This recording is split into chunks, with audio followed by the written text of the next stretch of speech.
Hello बच्चों, NEET 2018 का paper हम लोग आज की सीरीज में फिर कुछ क्वेश्चंस लेंगे। इन 2018 के ही प्रश्न ले रहे हैं, ठीक है।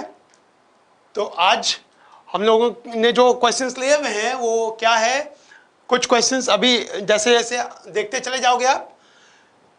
यहाँ पर सबसे पहला चल कुंडली गैल्वेनोमीटर मतलब मूविंग कॉइल गैल्वेनोमीटर MCG, इस पर बेस्ड है।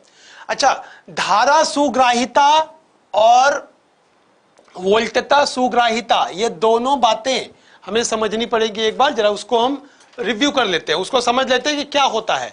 अगर हम धारा सुग्राहिता बोल रहे हैं तो किसी गैल्वेनोमीटर में जो विक्षेप होगा, विक्षेप प्रति इकाई विद्युत धारा, उसको हम धारा सुग्राहिता बोलेंगे। क्योंकि धारा सुग्राहिता का मतलब यह है कि कम से कम विद्युत धारा होने पर भी गैल्वेनोमीटर में डिफ्लेक्शन हो, ठीक है। इसी तरह से वोल्टता सुग्राहिता भी अगर हम देख रहे हैं तो वहां पर भी क्या होगा कि कम से कम भी अगर दिया जाए वोल्ट यानी कि पोटेंशियल डिफरेंस गैल्वेनोमीटर के सिरों के बीच अगर कम से कम भी विभवांतर हो तो भी वो बता पाए, उसमें विक्षेप प्रदर्शित हो, विक्षेप वो दर्शा सके।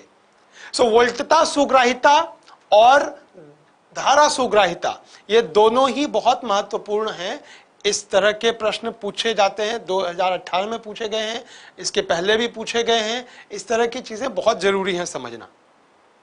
और यहां पर बहुत बड़ा कॉन्सेप्ट नहीं है, छोटी सी बात समझनी है कि मूविंग कॉइल गैल्वेनोमीटर में यानी कि MCG के अंदर मैं आपको छोटा सा एक कॉन्सेप्ट बता देता हूं जिसको ध्यान में रखना है, इससे आप बहुत आसानी से कर लेंगे।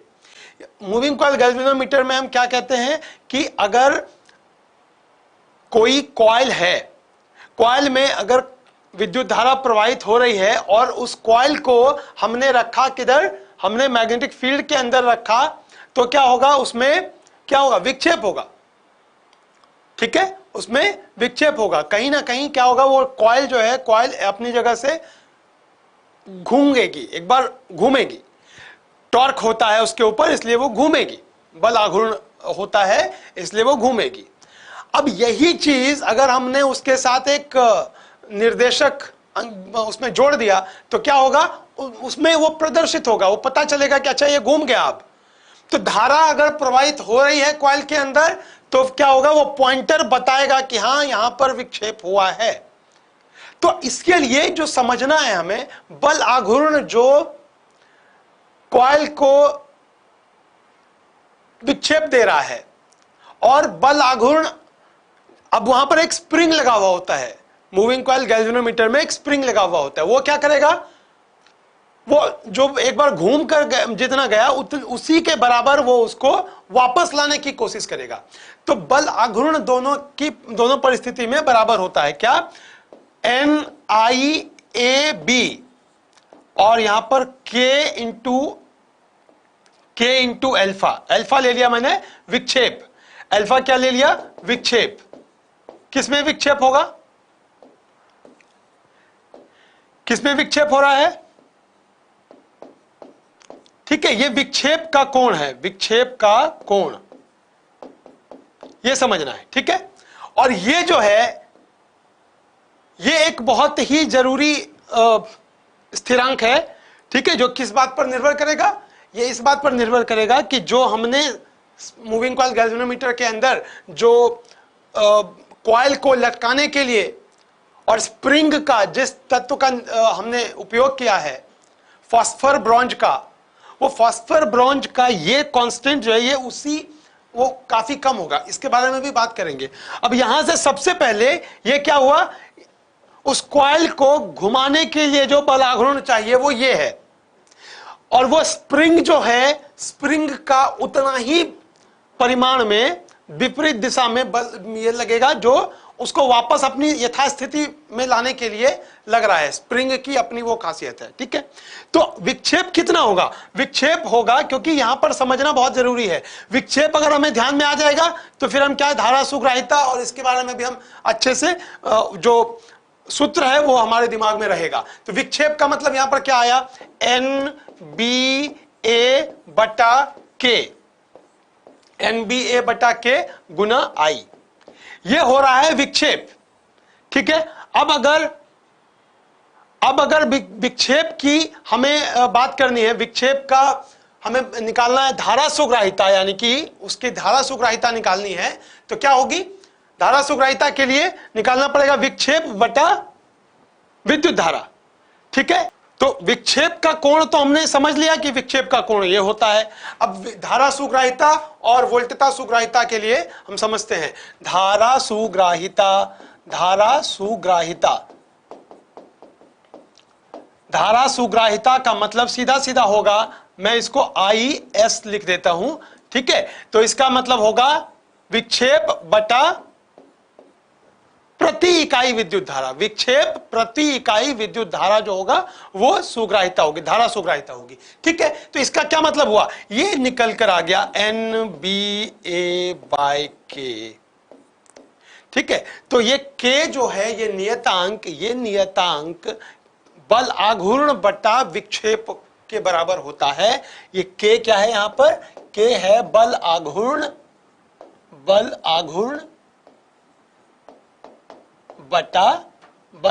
बटा विक्षेप।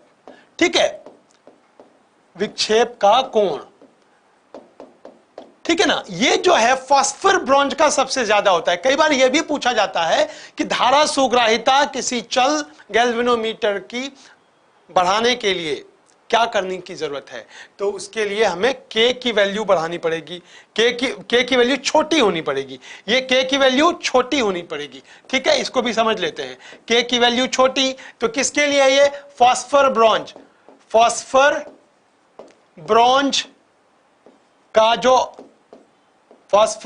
का जो अवयव है, ठीक है, फास्फर ब्रॉन्ज का जो मिश्रण है वो क्या होगा, उसका बलाघूर्ण प्रति इकाई विक्षेप कोण वो कम होगा। ठीक है, इसी के लिए वैसे ही तत्व का इस्तेमाल किया गया है इसमें। अच्छा, दूसरी बात, N को बढ़ा देते हैं, मैग्नेटिक फील्ड को बढ़ा देते हैं, एरिया कॉइल का वो बढ़ा देते हैं, तो हमारा क्या होगा, धारा सुग्राहिता बढ़ जाएगी। अच्छा ठीक है, ये हमने समझ लिया। अब हमें क्या समझना है कि वोल्टता सुग्राहिता भी देख लेते हैं, यहां पर वोल्टता सुग्राहिता भी समझ लेते हैं। वोल्टता सुग्राहिता क्या होगी, वोल्टता सुग्राहिता के लिए क्या करना पड़ेगा, वोल्टता सुग्राहिता क्या होगा, VS लिख देता हूं मैं, इसके लिए विक्षेप बटा, जो हमने ये मान लेते हैं गैल्वेनोमीटर अगर है, ये गैल्वेनोमीटर है, इसके दोनों सिरों पर जो विभवांतर हम देंगे, वो विभवांतर कम से कम भी हो तो भी इसके गैल्वेनोमीटर के अंदर विक्षेप प्रदर्शित हो सके, इसी क्षमता को वोल्टता सुग्राहिता कहते हैं। यह भी बात हमने समझ लिया।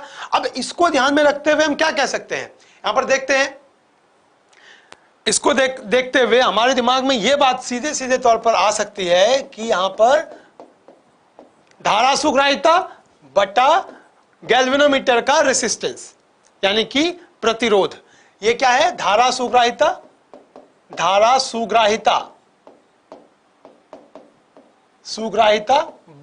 और प्रतिरोध, किसका प्रतिरोध, गैल्वेनोमीटर का प्रतिरोध। ठीक है, यह बात हमें समझ लेनी है। अब ये हमारे पास संबंध आ गया, क्या, वोल्टता सुग्राहिता और धारा सुग्राहिता के बीच संबंध आ गया, और ये गैल्वेनोमीटर का प्रतिरोध है। ठीक है, तो अब हमें प्रश्न जो पूछा गया है, अब हम उसको बड़े आराम से उत्तर कर सकते हैं। क्या प्रश्न है, गैल्वेनोमीटर में बोला गया है 20 धारा सुग्राहिता दी गई है। पहले तो ये देखते, धारा सुग्राहिता लिख लिया हमने, ठीक है, उसके बाद वोल्टता सुग्राहिता ये दिया हुआ है, VS दिया हुआ है, निकालना क्या है, इस वोल्टमीटर का प्रतिरोध निकालना है, यानी कि R सबस्क्रिप्ट G, मैंने ऐसे लिखा है RG, ये क्या है, गैल्वेनोमीटर का प्रतिरोध। तो क्या हमने अभी समझा, प्रतिरोध सीधे सीधे तौर पर कर सकते हैं हम बड़े आराम से, क्या कि हमने समझा वोल्टता सुग्राहिता बराबर धारा सुग्राहिता बटा प्रतिरोध निकाल देते हैं बस, और कुछ काम नहीं करना है इसमें। देखिए यहां पर ये प्रश्न बहुत आसानी से हल हो सकता था। हमारी कोशिश अभी ये है कि जिन भी प्रश्नों को हम ले, जिन भी प्रश्नों को ले, उसके पीछे की जो भी कॉन्सेप्ट है उसको हम एक बार फिर से जल्दी रिवाइज कर लें। ठीक है, यही हमारा है। अगर हम दोहरा लेते हैं तो हमारा क्या होगा, प्रश्न के साथ अगर हम वो कर रहे हैं तो हमारा बिल्कुल अच्छे से मजबूत हो जाएगा। यही कोशिश है हमारी। ठीक है, तो क्या हुआ, धारा सुग्राहिता बटा प्रतिरोध, ये हम मान निकाल लेंगे। इसमें तो कुछ है ही नहीं, इसमें कुछ है ही नहीं। क्या है यहां पर देखना, मिली है यहां पर, इस पर गौर करना है। यहां पर क्या बोला हुआ है, 5 विक्षेप प्रति, ये तो इसमें क्या आएगा, 5 गुणा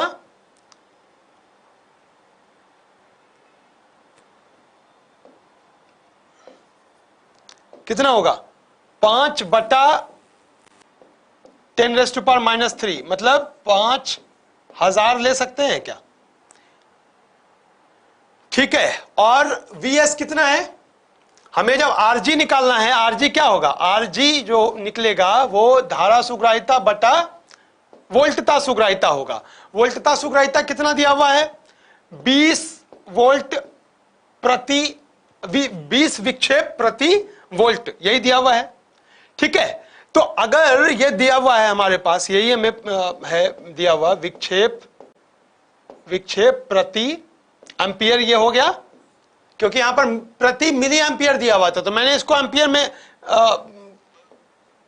परिवर्तित कर दिया। अब क्या होगा, इसमें 20 वोल्टता सुग्राहिता जो है दिया हुआ, विक्षेप प्रति वोल्ट दिया हुआ है। ठीक है, तो इसका सीधा सीधा उत्तर क्या निकल कर आ जाएगा, 5000 बटा 20, तो कितना हो गया, 250 ओम। ठीक है, 250 ओम ये निकल कर आ जाएगा। आगे बढ़ते हैं और अगले प्रश्न की तरफ हम चलते हैं। यहां पर क्या कहा गया है, प्रेरक का प्रेरकत्व तो चाहिए हमें। दिया क्या गया है, इतना धारा प्रवाहित हो रहा है, 60 मिली एम्पियर। विद्युत धारा कितना दिया गया है, 60 गुणे 10⁻⁻3। ये इसलिए क्योंकि मिली है, 1 मिली मतलब 10⁻⁻3 इतना एम्पियर। एक तो ये बात समझ में आ गई। चुंबकीय स्थितिज ऊर्जा, यहां पर हमें यह ध्यान में रखना है, चुंबकीय स्थितिज ऊर्जा किसके बराबर होगी, स्थितिज ऊर्जा बराबर क्या होगा, ½LI²। ये ध्यान में रखना है। ठीक है, ½ LI², I का मान दिया हुआ है और L क्या है यहां पर, अच्छा ऊर्जा का मान भी दिया हुआ है। ऊर्जा का मान कितना, 25 मिली जूल, यहां ध्यान देना है, 25 मिली जूल। ठीक है, 25 मिली जूल दिया हुआ है, मतलब 10⁻⁻3 जूल, ये हो गया। और हमें निकालना क्या है, L निकालना है। L क्या है, प्रेरक का प्रेरकत्व। यहां पर चुंबकीय ऊर्जा जो होगी किसी इंडक्टर के अंदर, यानी कि प्रेरक के अंदर, तो इसके अंदर यानी कि समझ लेते हैं कॉइल है, इस कॉइल के अंदर जो स्थितिज ऊर्जा होगी, चुंबकीय स्थितिज ऊर्जा, वो इस संबंध से निकलेगा, यानी कि ये सूत्र है उसका। ठीक है, इसी सूत्र का इस्तेमाल करना है। इस सूत्र का उपयोग करके हमें निकालना क्या है, L का मान निकालना है। L का मान कैसे निकल जाएगा, देखते हैं। यहां पर L बराबर हो जाएगा 2I/I²। अब इसको अच्छे से हम जब कैलकुलेट करेंगे, हल करेंगे, तो हमारा क्या आएगा, ये आएगा। और प्रेरक का प्रेरकत्व का जो इकाई है, प्रेरकत्व की इकाई होती है हेनरी में, प्रेरकत्व की इकाई होती है हेनरी में, तो ये हेनरी में निकल कर आएगा। यही काम करना है और कुछ नहीं करना है। क्या हमें अगर L चाहिए तो 2 गुणे कितना, 25 गुणे 10⁻⁻3 बटा 60 गुणे 10⁻⁻3 का स्क्वायर। बस इसी को हमें हल करना है। ठीक है, ऐसा क्यों हुआ, एक बार फिर से सोच लेते हैं। चुंबकीय स्थितिज ऊर्जा ½ LI² होता है। ठीक है, और हमें L का मान चाहिए होगा, प्रेरक का प्रेरकत्व चाहिए। ठीक है, तो ये कैलकुलेट जब हम करेंगे तो हमारा ये वाला उत्तर आएगा। ठीक है, 13.89 हेनरी। ठीक है, अब आगे बढ़ते हैं। ये समझ में आ गया कि बेसिक बात क्या हो रही है यहां पर। कॉइल के अंदर स्थितिज ऊर्जा तभी होगी जब बाहर से हम कुछ सप्लाई दे रहे हैं। और एक और बात यहां पर समझने की जरूरत है कि ऊर्जा इसमें इसलिए सन्निहित हो रही है, सन्निहित इसीलिए होगी, क्यों होगी, संग्रहित होगी, सन्निहित होगी, क्यों होगी, क्योंकि बाहर से स्रोत जो भी है ऊर्जा का, जो विद्युत ऊर्जा का हम स्रोत दे रहे हैं, वो क्या करेगा, इसके अंदर जो EMI होगी, मतलब क्या बोलते हैं उसको, EMI इलेक्ट्रोमैग्नेटिक इंडक्शन जो होगी, उसका EMF इंड्यूस होगा इसके अंदर। बाहर से हम स्रोत दे रहे हैं, विद्युत धारा परिवर्तित हो रही है, और विद्युत धारा परिवर्तित होगी तो फ्लक्स परिवर्तित होगा, फ्लक्स परिवर्तित होगा तो EMF इंड्यूस होगा, और वो EMF क्या करेगा, वो EMF क्या करेगा, जो स्रोत है उसको, उसका विरोध करेगा। बाहर से जो इसको विद्युत धारा प्रवाहित किया जा रहा था जिस भी स्रोत से, उसका वो विरोध करेगा। तो जो स्थितिज ऊर्जा इसमें संहित होती है या संग्रहित होती है, वो कैसे होगा, वही कार्य करने से। ये स्रोत जो है इसमें कार्य कर रहा है विद्युत धारा प्रवाहित करने का। तो EMF जो है इसमें इंड्यूस्ड EMF, वो क्या करेगा, वो इसका विरोध करेगा। तो यही जो कार्य कर रहा है, स्रोत जो कार्य कर रहा है EMF के विरुद्ध, इंड्यूस्ड EMF के विरुद्ध, वही कार्य इसके बराबर होगा जो स्थितिज ऊर्जा के रूप में उसमें संचयित हो जाएगा। ठीक है, तो ये बात समझनी है, हाफ LI²। बहुत ही सिंपल है, बहुत ही आसान है ये। अब हम आगे बढ़ते हैं, ये कैलकुलेट कर सकते हैं आप बड़े आराम से। अब आगे बढ़ते हैं अगले प्रश्न की तरफ। इसमें क्या बोला गया है, बैटरी के अंदर बहुत सारे सेल हैं। ठीक है, आंतरिक प्रतिरोध R है, श्रेणी क्रम में संयोजित है, और n नंबर ऑफ सेल है। संख्या कितनी है, n को हमने फिक्स रखा हुआ है। अच्छा, संख्या n परिवर्ती है, मतलब ये बदल सकता है, कुछ भी हो सकता है। n 5, 10, 20, 50, 100, कुछ भी ये n हो सकता है। से बैटरी के टर्मिनलों का लघुपथन किया गया। अब यहां पर यह समझना है, लघुपथन का मतलब क्या हुआ। लघुपथन का मतलब यह हुआ कि हमने बाहर से कोई बाहरी प्रतिरोध उसमें नहीं लगाया है। ठीक है, यहां पर यह समझना है, 1 सेल, 2 सेल, 3 सेल, 4 सेल, ऐसे करके हमने n सेल लगा दिए हैं। ठीक है, ये बैटरी है। अब इनके दोनों टर्मिनलों को क्या किया, हमने जोड़ दिया, तो लघुपथन हो गया। लघुपथन का मतलब, अब यहां पर ऐसे इसको जोड़ दिया। ठीक है, ये लघुपथन कर दिया। अब यहां पर एक बात समझनी है कि जो इसके बीच का विभवांतर होगा, टर्मिनल दोनों, ये बैटरी के टर्मिनल का जो विभवांतर होगा, अब ये हमारा ये पूरी बैटरी है। ठीक है, सेलों का समूह पूरी बैटरी है। तो अगर विभवांतर हम देखेंगे तो विभवांतर क्या हो जाएगा, शून्य हो जाएगा। लघुपथन किया तो विभवांतर शून्य, V शून्य हो गया। ठीक है, अब हमें एक और बात समझ में आती है, V बराबर होता क्या है, E इक्विवेलेंट। अगर बैटरी है तो उसका तुल्य EMF, तुल्य विद्युत भाग बल, माइनस I इंटू तुल्य प्रतिरोध, विद्युत धारा गुना तुल्य प्रतिरोध, तुल्य आंतरिक प्रतिरोध। यही होता है नॉर्मली जो हम समझते हैं बैटरी के सिरों का विभवांतर। बैटरी के सिरों का विभवांतर यही होता है। जब हम V0 करेंगे तो क्या हो जाएगा, E इक्विवेलेंट बराबर I इंटू R इक्विवेलेंट। ये बात निकल कर आएगी। ठीक है, लघुपथन करने पर यही होगा। अब हमें जो प्रश्न पूछा गया है उसके आधार पर क्या है, हमने क्या किया, 0 बराबर E equivalent minus I into R equivalent. मतलब अब यहां पर देखना है, n सेल थे, तो n सेल होने की वजह से क्या था, ये जो पूरा का पूरा तुल्य EMF जो बनेगा, वो तुल्य EMF क्या बनेगा, वो तुल्य EMF बन जाएगा n into E minus I into n into R। अगर सारे श्रेणी क्रम में जोड़े गए हैं तो जो प्रतिरोध होगा वो जितना जितना संख्या है हम जोड़ देंगे, सभी को जोड़ेंगे, तो जितने सेल हैं, सेल की संख्या कितनी n है, तो n इंटू एक सेल का आंतरिक प्रतिरोध, ये हो जाएगा, हमने वो कर दिया। ईएमएफ भी हमारा क्या होगा, n इंटू एक सेल का ईएमएफ, ये भी हमने कर दिया। अब हमारे पास क्या निकल कर आया, ध्यान देखते हैं। आई बराबर जो निकल कर आया वो निकल कर आएगा n इंटू ई बटा n इंटू आर। अब यहां पर देखने की बात यह है कि हमारा n और n ये कट जाएगा, हमारे पास इस समीकरण में जो बचेगा वो क्या बचेगा, E बटा R। ठीक है, तो यहां पर देखने से हमें यही लग रहा है कि I n पर निर्भर नहीं है, निर्भर नहीं है।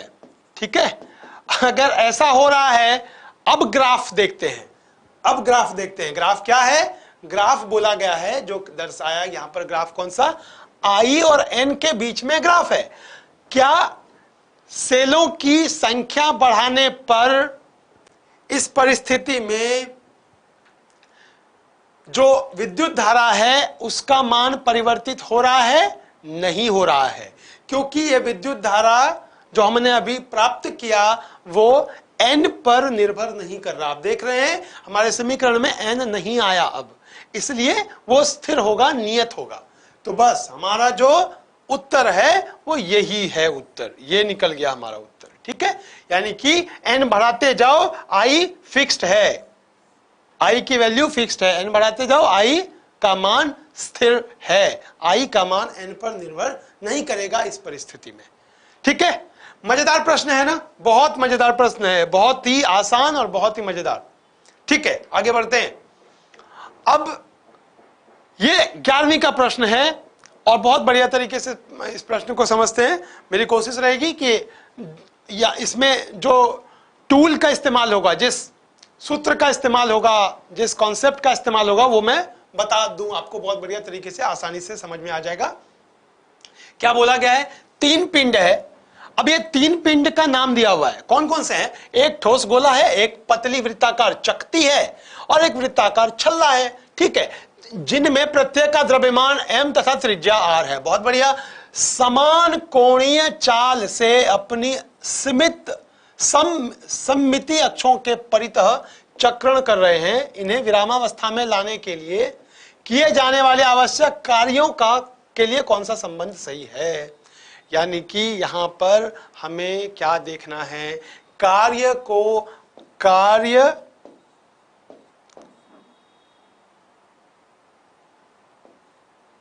व ऊर्जा प्रमेय का सिद्धांत जो है उसको एक बार याद कर लेते हैं, उसको अभी याद करते हैं। क्या होगा, कार्य व ऊर्जा प्रमेय का सिद्धांत कहता है सीधा सीधा कार्य बराबर गतिज ऊर्जा में गतिज ऊर्जा का अंतर, गतिज ऊर्जा का अंतर। अब यहां पर क्या हो रहा है, यहां पर जो गतिज ऊर्जा है वो कोणीय गतिज ऊर्जा है। यहां पर क्या हो रहा है, जो भी है, यहां पर एक चकती है, ठीक है, और एक ठोस गोला है, ये गोला भी है ना, ठोस गोला, एक चकती और एक छल्ला, ये 3 अलग अलग हैं। सबको हमें देखना है उसका गतिज ऊर्जा क्या होगा, कोणीय गतिज ऊर्जा क्या होगा, घूर्णन का गतिज ऊर्जा क्या होगा।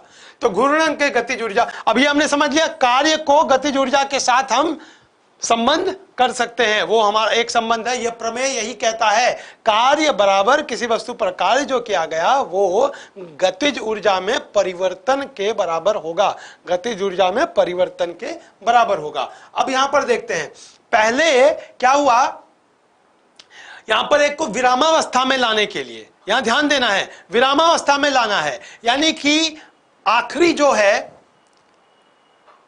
गतिज ऊर्जा जो बनेगी वस्तु की वो शून्य होगी। पहले कुछ गतिज ऊर्जा थी। अब जरा गौर करते हैं, यहां पर हमने क्या सीखना है, बहुत आसानी से क्या सीखना है, गतिज ऊर्जा, यानी कि कार्य को हम गतिज ऊर्जा के ही तरह लिखेंगे। कार्य बराबर यहां पर लिखेंगे गतिज ऊर्जा, कौन सा, घूर्णन गतिज ऊर्जा। यहां पर घूर्णन की बात हो रही है ना, जो भी दिए गए हैं वस्तु, जो भी वस्तु दिए गए हैं सब घूर्णन कर रहे हैं, उनका कोणीय वेग समान है, यह भी बात जानना है। घूर्णीय गतिज ऊर्जा, घूर्णीय गतिज ऊर्जा, गतिज ऊर्जा का अंतर, ठीक है। तो अब यहां पर क्या करना है, हाफ आई ओमेगा स्क्वायर हो जाएगा, ठीक है, हाफ आई ओमेगा स्क्वायर, क्योंकि जब विरामावस्था में ला दिया तो शून्य हो गया, उसमें गतिज ऊर्जा होगी नहीं। पहले जब वो कोणीय वेग से घूर्णन कर रही थी, ओमेगा कोणीय वेग से कर रहे थे सारे वस्तु, तो क्या होगा, उसके अंदर गतिज ऊर्जा हाफ आई ओमेगा स्क्वायर। यहां पर हम क्या कहते हैं इसको, ये अब यहां पर यही समझना, मोमेंट ऑफ इनर्शिया बोलते हैं इसको, ठीक है। ये बहुत महत्वपूर्ण है। अभी हमें क्या देखना है, सबसे पहले अलग अलग वस्तु जो भी दिए गए हैं, पहले छल्ला, चकती और गोला, ठोस गोला, ठोस गोला, इनका जो आई का मान है, आई का मान वो कितना होगा, आई का मान कितना होगा, ये हमें ध्यान में रखना है, ठीक है। ये मैं बता देता हूं, इसको ध्यान में रखना है। छल्ला के लिए एम आर स्क्वायर होगा, छल्ला का एम आर स्क्वायर होगा, चकती का एम आर स्क्वायर बाय 2 होगा, ठोस गोला का 2/5 एम आर स्क्वायर होगा, 2/5 एम आर स्क्वायर होगा। तो अब यह ध्यान में रखना है इसको, इस टेबल को देखते हुए, कि जिसका आई का मान ज्यादा होगा, क्योंकि कोणीय संवेग सभी का समान है, कोणीय संवेग सभी का समान है, यह दिया हुआ है प्रश्न में। एक बार प्रश्न को फिर से पढ़ लेते हैं ताकि थोड़ी और समझ बढ़ जाए। क्या, कोणीय चाल जो है समान है, समान कोणीय चाल से, ठीक है, अपने सिमेट्रिक एक्सिस यानी सममिति अक्षों के परितः चक्रण कर रहे हैं, ठीक है। हमें निकालना क्या है, कार्य अलग अलग का। अब ए ठोस गोला है, बी चकती है, सी छल्ला है, तो इसमें किसमें ज्यादा होगा, हमें यही देखना है। कार्य सबसे ज्यादा किसमें होगा, तो कार्य सबसे ज्यादा किसमें होगा, अब यहां पर ये देखते हैं, यहां पर W कर देता हूं मैं, ये हमारा सूत्र है, ठीक है। तो कोणीय संवेग तो सबका बराबर, तो कार्य उसका सबसे ज्यादा होगा जिसका आई सबसे ज्यादा है। तो सबसे ज्यादा आई किसका, इसमें सबसे ज्यादा आई इसका है, यानी कि ये C है, ये B है और ये A है, ठीक है, यही दिया हुआ है। तो हमारा उत्तर क्या होगा, हमारा उत्तर होगा ओमेगा C में सबसे ज्यादा काम करना पड़ेगा, ठीक है, ओमेगा C में सबसे ज्यादा काम करना पड़ेगा। ओमेगा यानी ओमेगा नहीं, ये वर्क है, वर्क फॉर, वर्क मतलब ये कार्य C छल्ला के लिए ज्यादा करना पड़ेगा, छल्ला को विरामावस्था में लाने के लिए ज्यादा काम करना पड़ेगा, चकती को विरामावस्था में लाने के लिए उससे कम काम करना पड़ेगा। आप ये देख पा रहे हो, इसको करेंगे तो कितना होगा, ये 0.4 होगा, ये 0.5 होगा, ये एम आर स्क्वायर के बराबर, ठीक है। तो क्या होगा कि हमारा उत्तर जो है कुछ इस तरह से बनेगा, सबसे ज्यादा काम सी के लिए करना पड़ेगा, उससे कम काम बी के लिए, और सबसे कम काम ठोस गोले को रोकने के लिए, ठीक है। ये हमारा उत्तर आएगा, ठीक है, ये हमारा उत्तर है। अब हम आगे बढ़ते हैं और दूसरे प्रश्न को करते हैं। हाँ, या ये हमारा यंग्स मॉड्यूलस वाला यंग एक्सपेरिमेंट का है, यंग डबल स्लिट एक्सपेरिमेंट, द्विझिरी प्रयोग, यंग का द्विझिरी प्रयोग। इसमें क्या कहा गया है, कोणीय चौड़ाई की बात की गई है।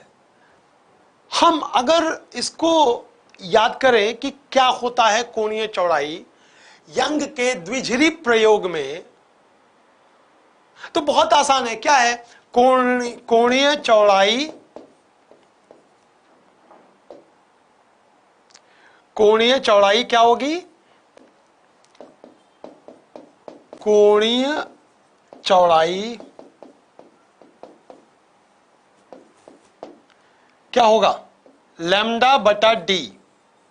अब जरा एक बार इसके बारे में भी समझते हैं, थोड़ा सा ध्यान में रखेंगे तो आसानी से ये पूरा का पूरा समझ में आ जाएगा, क्योंकि इसके बाद कुछ करना ही नहीं है। अगर हम कोणीय चौड़ाई पता हमें है लैम्डा और डी, तो किस पर निर्भर करता है? हमें बोला ये तो गया है कि ये जो है, अब यहां ये समझना बहुत जरूरी है कि डी क्या है, ये छोटा डी क्या है, बड़ा डी क्या है। ये सब अगर नहीं समझेंगे तो हम सिर्फ फॉर्मूला याद रखने से हमारा कोई फायदा नहीं होगा।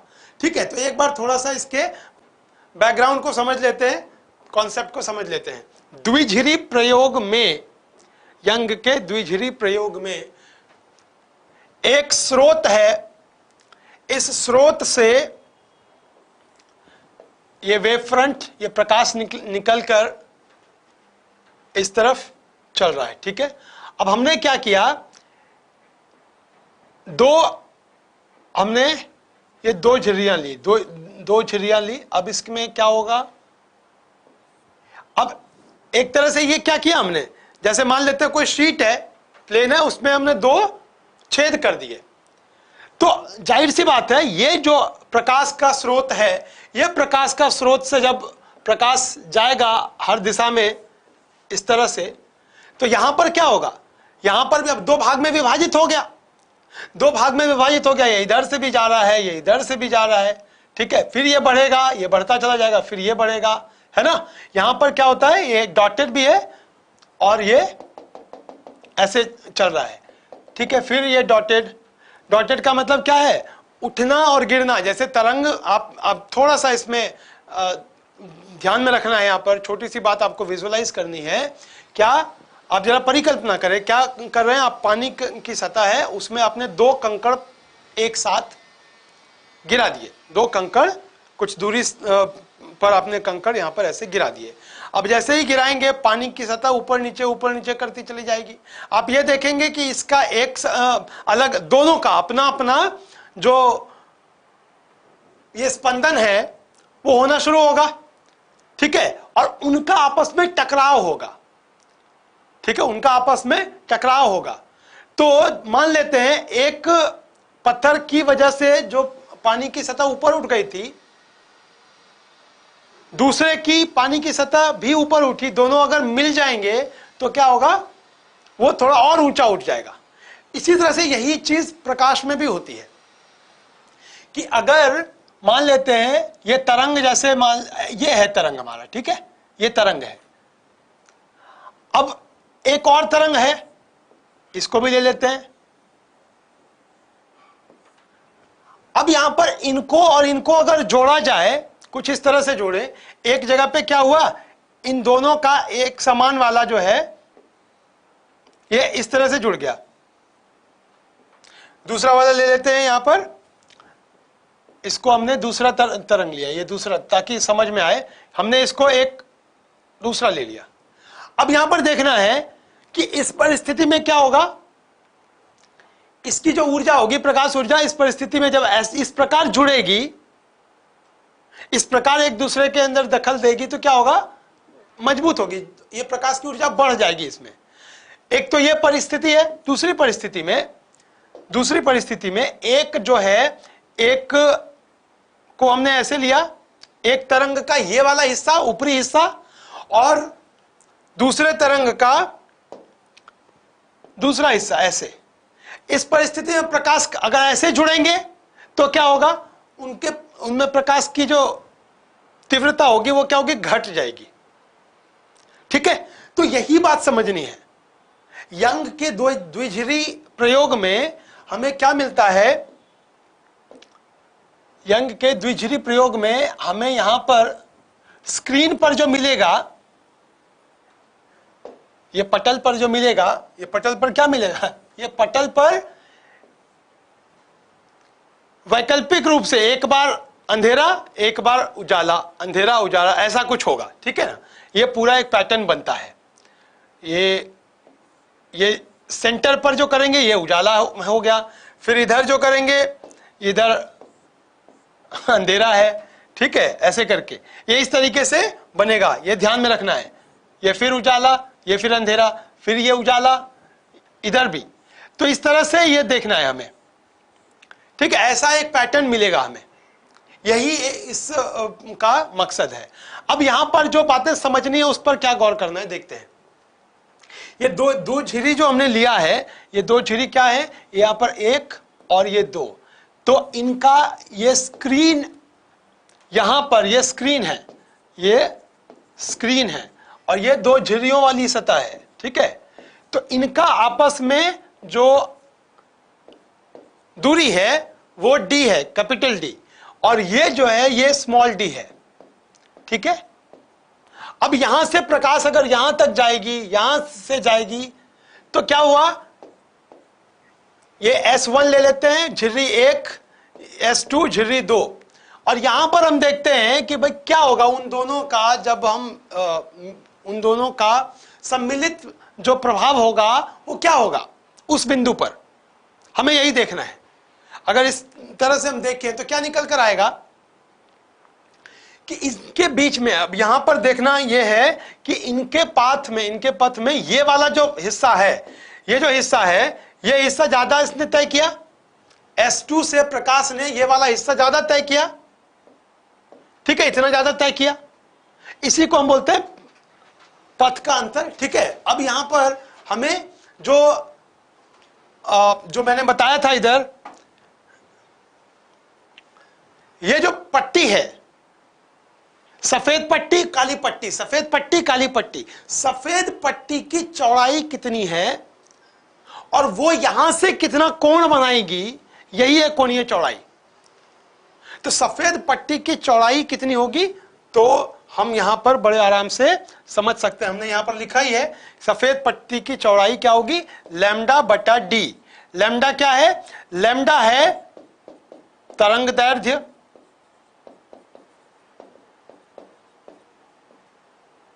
ठीक है, जो दिया गया है, नहीं दिया गया है, हाँ दिया गया है, बिल्कुल ठीक, ये दिया गया है, तरंग दैर्ध्य दिया गया है। अब यहां पर हम जब निकालेंगे तो पता है क्या निकालेंगे, हमें ये दिया गया है, मान लेते हैं हम अल्फा ले लेते हैं, थीटा ले लेते हैं, ठीक है, θ1 बराबर लैम्डा अपॉन d1। ये जो प्रकाश रखा है ना, प्रकाश हमारा सेम है, वो परिवर्तित नहीं किया गया, θ अपॉन d1, और दूसरा जो होगा कोणीय चौड़ाई दूसरे परिस्थिति में लैम्डा अपॉन d2, ठीक है। तो इसमें सेपरेशन d1 है, किनका सेपरेशन, इन्हीं दो झिर्रियों का सेपरेशन, इन्हीं दो झिर्रियों का सेपरेशन, ठीक है, इन दो झिर्रियों का सेपरेशन, यानी इनकी दूरी d, एक केस में d1 और दूसरे केस में d2, यही दिया हुआ है। अब यहां पर हम इसको हल कर लेंगे ना, जब हम θ2 बटा θ1 लिखेंगे, θ2 बटा θ1 लिखेंगे तो क्या निकल कर आएगा, d1 बटा d2। अब ये हल कर लेंगे हम, हमें क्या दिया गया है, कोणीय चौड़ाई दी गई है एक में, ठीक है, एक बार देखते हैं इसको, कोणीय चौड़ाई, अब यहां पर लिखते हैं पहले, कोणीय चौड़ाई एक की, ये दूसरी परिस्थिति, और d1 दिया गया है और d2 निकालना है, यही काम करना है हमें। θ1 कितना दिया गया, कोणीय चौड़ाई है 0.20 डिग्री, ठीक है, दूसरी परिस्थिति में कितना दिया गया, 0.21 डिग्री, ठीक है। d1 कितना दिया गया है, 2 मिलीमीटर, यहां पर 2 मिलीमीटर, 2 मिलीमीटर का मतलब कितना हुआ, 2 गुना 10⁻³ मीटर, ठीक है, और d2 निकालना है। तो ये आसान नहीं है, ये बहुत आसान है, ये हल कर लेंगे, ठीक है। तो यही इसी तरह से अब हम अगले सत्र में और भी एक क्वेश्चन करेंगे, और अगले सत्र में जितने 2018 के बाकी जो प्रश्न हैं वो सब हम खत्म करके फिर हम 2019 के भी प्रश्न करेंगे, ठीक है। और इसी तरह से मेरी कोशिश यही है कि प्रश्न के साथ साथ जो भी कॉन्सेप्ट हैं उनको भी हम अच्छे तरीके से रिवाइज करते चले जाएं। बहुत बहुत धन्यवाद, आप बहुत बढ़िया तरीके से अभ्यास करिए, जो भी आपने सूत्र जो भी आपने तैयार किए हुए हैं उनका अभ्यास करते रहिए, अलग अलग आप चैप्टर ले लें और उन सूत्रों को अभ्यास करते रहें, और उससे संबंधित जो पिछले साल के प्रश्न हैं उनको देखेंगे तो आपको बड़े आसान लगेंगे, फिर आप आराम से कर पाएंगे। थोड़ा सा ध्यान क्या रखना है कि जो हल करेंगे आप उसमें गलती ना होने पाए, ठीक है, चलिए बहुत बहुत धन्यवाद।